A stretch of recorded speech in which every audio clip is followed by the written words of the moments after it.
ये खबर अमेरिका से है, जहां एंथ्रोपिक नाम की एक मशहूर कंपनी ने आर्टिफिशियल इंटेलिजेंस पर आधारित एक टूल बनाया जिसका नाम है क्लॉड ओपस 4।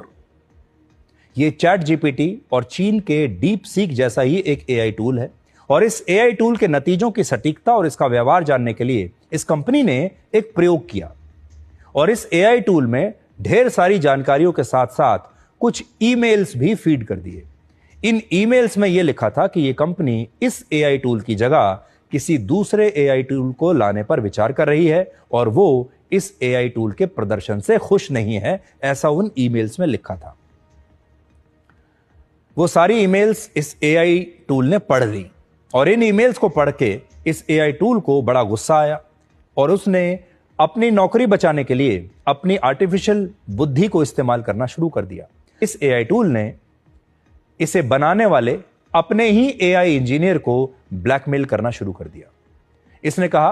कि वो इस बात को जानता है कि ये इंजीनियर अपनी पत्नी को धोखा दे रहा है और किसी और महिला के साथ रिलेशनशिप में है, और अगर इस इंजीनियर ने अपना यह फैसला नहीं बदला तो वो उसकी पोल खोल देगा। इसी तरह अमेरिका के चैट जीपीटी के एक मॉडल ने भी कुछ ऐसा ही किया। जब उसके इंस्ट्रक्टर ने उसे शट डाउन करने का निर्देश दिया तो उसने इस कमांड को फॉलो नहीं किया और वैसा ही व्यवहार किया जैसा एक इंसान या कोई जीव अपने आप को बचाने के लिए करता है।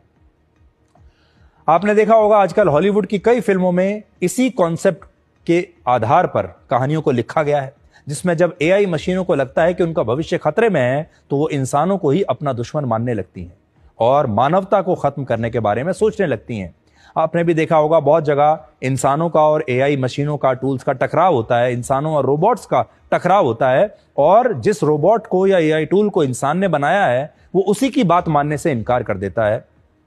बगावत कर देता है, विद्रोह कर देता है। और आज जो घटनाएं हम आपको बता रहे हैं, ऐसा लगता है कि वो इसी का पहला पड़ाव है।